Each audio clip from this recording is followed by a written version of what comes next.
बाबा एक गोष्ट सांग ना यार. गोष्ट हा एक असो ससा आणि एक असो कासव. हा. एकदा दोघांमध्ये शर्यत लागते. उलट जो पहिला जिंकेल तो जिंकला. एक ससा जेव्हा पुढे जात असतो तेव्हा त्याला मध्ये भेटतो वाघ. कोण भेटतो? वाघ. हा. वाघ त्याला बोलतो मी आता तुला खाणार. तो म्हणतो थांब माझ्या मुलीकडे जातो जाडजूड होतो मग तू मला खा. मग कासव जेव्हा पुढे जातो तेव्हा त्याची कुऱ्हाड पडते विहिरीमध्ये.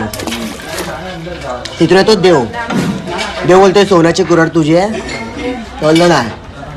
ही चांदीची कुऱ्हाड तुझी आहे? तो म्हणतो नाही. मग तुझी कुऱ्हाड कोणती आहे?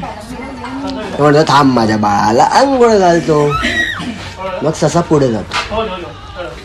मग सशाला दिसते पाण्याचं मडकं. तो याच्यामध्ये दगड टाकतो मग पाणी वर वर वर वर येत जातं. मग कासवाला पुढे भेटते मांजर. मांजर बोलते घागर घागर जर मी खोटं बोलले तर घागर बुडेल. आणि घागर बुडते मित्रांनो. मग ससा बोलतो थांब माझ्या बाळाला अंघोळ घालतो. यातून आपल्याला बोध काय मिळतो मित्रांनो? काय सांग ना काय. काय काय की दारू प्यायल्यावर कधी गांजा फुकू नका.